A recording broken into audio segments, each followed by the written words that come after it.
Hello guys, तो चलिए आइए आज हम देखेंगे प्रमेय 6.8 क्लास 10 का जो कि है दिया हुआ फिगर तो बना दिए हैं। अब देखिए यहाँ प्रमेय 6.8 कहता क्या है कि एक समकोण त्रिभुज, तो एक समकोण त्रिभुज बनाए ए बी सी, जहाँ यहाँ एंगल बी पे यहाँ 90 डिग्री है जो कि यहाँ गोला है, ठीक है। में कर्ण का वर्ग शेष दो भुजाओं के वर्गों के योग के बराबर है, ठीक है। तो यहाँ हम दिया हुआ है उसको लिख सकते हैं, ठीक है। दिया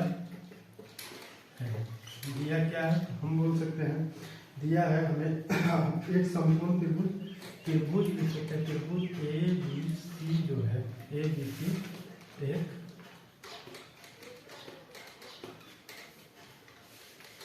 समकोण त्रिभुज है, ठीक है। और जिसका कोण भी 90 डिग्री है, जिसका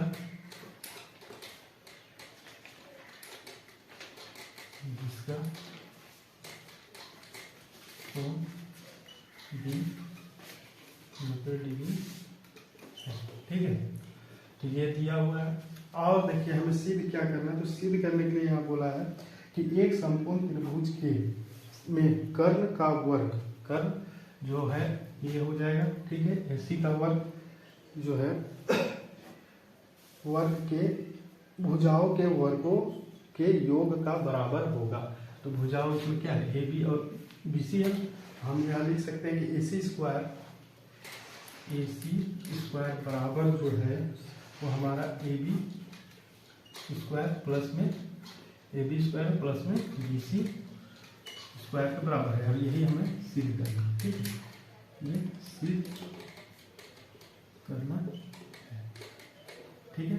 ये सिद्ध करना है कि ए सी स्क्वायर जो है a b square plus b c square के बराबर है। तो यहाँ हम रचना क्या किए हैं, रचना किए हैं बेटी जो है वो लंब है किसके, ए सी, ठीक है। तो अब देखिए इसमें हम कैसे सिद्ध करेंगे। तो सबसे पहले ये देखिए कि ये त्रिभुज, ठीक है, बी डी ए या ए डी बी लिख सकते हैं। त्रिभुज ए डी बी समरूप है त्रिभुज ए बी सी, ये दोनों समरूप है।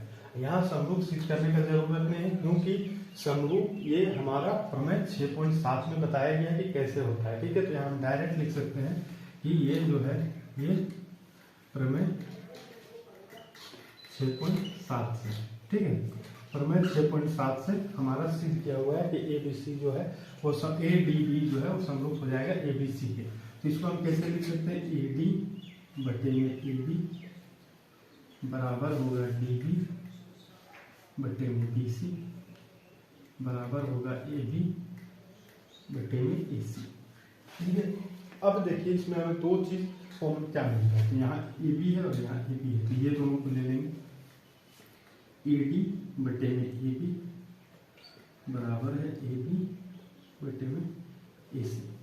तो हम जब इसको लिख सकते हैं तो कैसे लिख सकते हैं, तो इसको लिख सकते हैं ए डी गुना ए सी इधर आ जाएगा बराबर A B Guna A B को हम बोल सकते हैं ए बी गुना में ए बी। इसको हम लिख सकते हैं ए बी का स्क्वायर बराबर ए डी गुना ए सी, ठीक है। इसको मान लेते हैं समीकरण 1, कोई दिक्कत है। अब देखिए समीकरण 1 हो गया। अब समीकरण 2 लेते हैं। तो समीकरण 1 जो है इधर से लिए थे ट्रायंगल को, अब इधर का एक त्रिभुज को लेंगे, ठीक है। तो इसमें क्या ले सकते हैं, त्रिभुज बी डी सी समरूप है त्रिभुज ए बी सी का। कैसे, तो हमें 6.7 से, ठीक है। अब यहाँ से क्या करेंगे, जब ये समरूप है तो हम ले सकते हैं बी डी बटे में ए बी बराबर होगा डी सी बटे में बी सी बराबर होगा बी सी बटे में ए सी।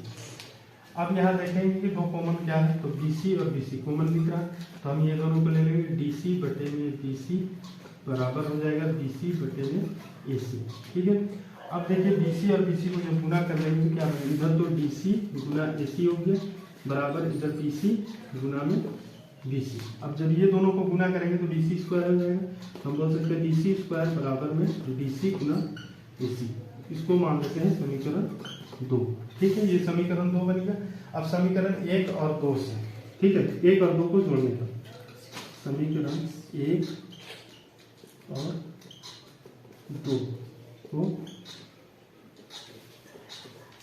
जोड़ने पर, अब समीकरण 1 और 2 को जब जोड़ेंगे तो क्या बनेगा। अब देखिए समीकरण 1 और 2 AB है और यहाँ BC है, ये दोनों को जोड़ेंगे AB square plus BC square बराबर AD गुना AC, यहाँ लिख सकते हैं AD गुना AC प्लस में BC गुना AC। अब देखिए AB square plus BC square बराबर AC को AC कॉमन ले लेते हैं और AD प्लस में DC हो जाएगा। ठीक है, तो यहाँ लिख सकते हैं AB square plus BC square बराबर AC और AD प्लस DC को जोड़ेंगे, AD यहाँ से यहाँ तक और DC यहाँ से यहाँ तक, तो क्या बनेगा AC। तो यहाँ हम लिख सकते हैं गुना में इसको AC, तो ये बन जाएगा AC गुना AC स्क्वायर। हम इसको लिख सकते हैं AC स्क्वायर बराबर AB स्क्वायर प्लस में BC का स्क्वायर। ठीक है, तो यही हमें सिद्ध करना था, जो कि सिद्ध हो। ठीक है, तो ऐसे करके हम सिद्ध कर सकते हैं। अगर आप लोगों को वीडियो पसंद आया तो लाइक और सब्सक्राइब कर दें। ठीक है, और इसी तरह का वीडियो अगर आप चाहते हैं तो कमेंट बॉक्स पे लिख के हमें बता दें। Thank you.